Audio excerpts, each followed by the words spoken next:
हरिओम प्रिय दर्शकों, यदि आपकी मीन राशि या मीन लग्न है तो इस वीडियो को बहुत ध्यान से देखिएगा, समझिएगा। इस वीडियो में हम समझने वाले हैं सूर्य राशि परिवर्तन प्रभाव को। 14 मार्च 2025 को ग्रहों के राजा सूर्य का परिवर्तन होने वाला है और ये परिवर्तन बड़ा महत्वपूर्ण है क्योंकि अब शनिदेव की मूल त्रिकोण राशि कुंभ राशि को छोड़ के अब देवगुरु बृहस्पति की राशि साधारण राशि मीन पर जाने वाले हैं और सूर्य संकट में आने वाले हैं। क्यों संकट में आने वाले हैं और इसका प्रभाव हमारे जीवन में क्या पड़ेगा, जिसे हम विस्तार से समझेंगे।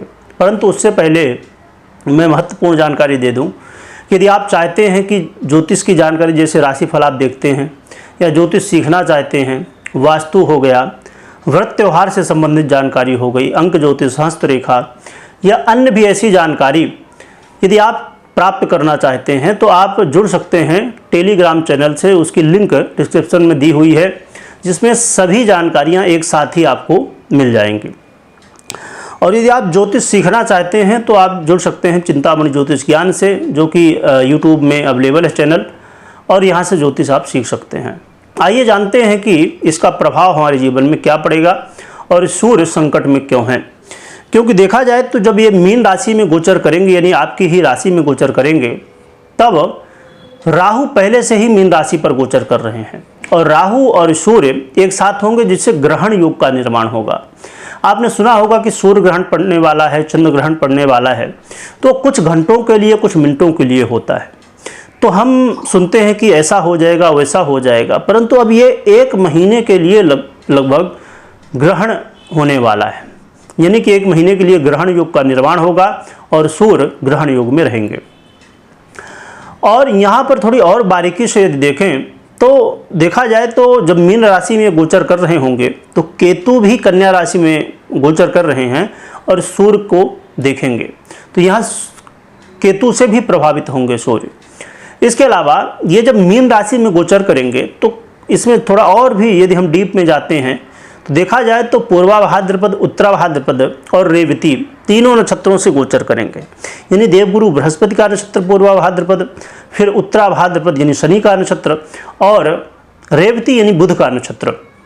परंतु यहाँ पर यह समझने की बात है कि पूर्वा भाद्रपद नक्षत्र का एक चरण ही मीन राशि में रहने वाला है। यानी कि पूर्वा भाद्रपद का लास्ट चरण और मीन राशि में एक चरण होगा।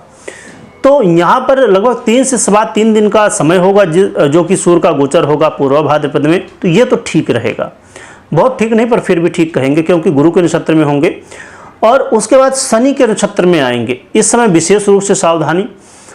फिर बुध के नक्षत्र में आएंगे, ये सामान्य स्थिति होगी। तो देखा जाए तो ये आपके लिए षष्ठेश हैं सूर्य, और आपके लग्न में ही गोचर करेंगे, जो कि सबसे महत्वपूर्ण है।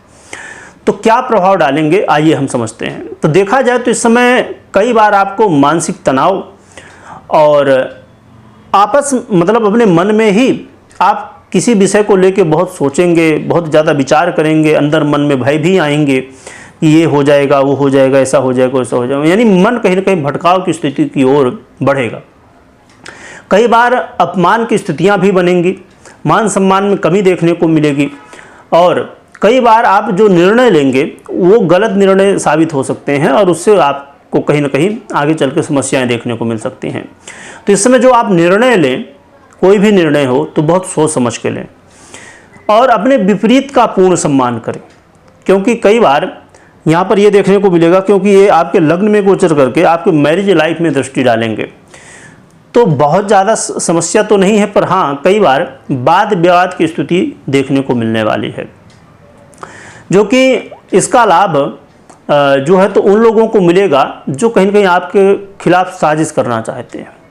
तो शत्रुओं से भी आपको सावधान रहना है, शत्रु बाधा ना होने पाए, इसके लिए भी प्रयास आपको करते रहना है। साथ में अपने स्वास्थ्य का ध्यान रखिएगा, क्योंकि स्वास्थ्य यदि अच्छा है तो सब कुछ अच्छा है। तो स्वास्थ्य का इस समय विशेष रूप से ध्यान रखिएगा। और इसके अलावा आपको लोन से संबंधित कोई भी काम करना है तो थोड़ा धैर्य रखिए, अभी समय उतना श्रेष्ठ नहीं है कि आप लोन से संबंधित काम करें। क्योंकि कई बार ऐसी स्थिति में हम फंस जाते हैं कि पता चला कि हमने लोन ले लिया और फिर वो चुक ही नहीं पा रहा है, या तो हमने कोई गलत बैंक से लोन ले लिया, तो ऐसी स्थिति में बड़ी प्रॉब्लम होती है। तो इसलिए आप इस समय जो चुनाव आप करेंगे लोन का, तो बहुत सोच समझ के करिए। किसी को पैसा देंगे तो संभव फंस रहा है, तो इन सब चीज़ों का आपको ज़रूर ध्यान रखना है। इसके अलावा देखा जाए तो व्यापारियों को भी इसका ध्यान रखना है, क्योंकि ये व्यापार में भी प्रभावित करेंगे आपके व्यापार को। और ख़ासकर जो व्यापार सोशल मीडिया से जुड़े हुए हैं उनको भी थोड़ा सा ध्यान रखना है। और वैसे तो नॉर्मली यदि व्यापार है आप अलग से अपने कर रहे हैं तब तो एक बार ठीक भी कहा जाएगा, पर जो खासकर पार्टनरशिप में व्यापार कर रहे हैं तो कई बार ऐसी शंकाएं होंगी, भले उसमें वास्तविकता ना हो, पर कई बार ऐसी शंकाएं होंगी एक दूसरे के प्रति कि हमारा जो पार्टनर है वो सब पैसा ले रहा है, भैया हमको तो बता ही नहीं रहा है ना। तो कई बार वास्तविकता में ऐसे होते हैं, पर इस समय कन्फ्यूजन होगा, भले वो स्थिति बन नहीं रही है, तो इस कन्फ्यूजन से आपको थोड़ा सा बच के रहना है। और कोई आप इंटरव्यू दे रहे हैं तो इंटरव्यू में सामने वाला क्या कह रहा है और आप क्या समझ रहे हैं, इस चीज़ को भी ध्यान रखिएगा। क्योंकि इंटरव्यू में कई बार तैयारी आपकी बहुत अच्छी है, आप इंटरव्यू दे दिया पर सामने से जवाब ही नहीं आ रहा है। पहले तो लगा कि अरे बहुत बढ़िया इंटरव्यू गया, अब हमारा तो सिलेक्शन होने वाला है, पर पता चला कि सामने से कोई जवाब ही नहीं आ रहा, आप फ़ोन कर रहे उठा ही नहीं रहा, वो भी नहीं समझ पा रहा कि कहें क्या। तो इस समय ऐसी स्थितियां कहीं न कहीं देखा जाए मोटे रूप से कि कन्फ्यूजन बहुत बड़ा हर एक क्षेत्र में रहने वाला है। और यहाँ पर आपको बहुत ज़्यादा ये भी नहीं करना है कि किसी व्यक्ति के पीछे आप पड़ें कि नहीं भैया ऐसा करो ऐसा करो, क्योंकि इसमें जैसे मैंने पहले बताया कि मान सम्मान में कमी भी देखने को मिलेगी। तो ये कुछ स्थितियाँ हैं। और रही बात कि उपाय क्या करना चाहिए, पर उससे पहले मैं बता दूं कि हमेशा कुंडली विश्लेषण करने के बाद ही कोई निर्णय आपको लेना चाहिए।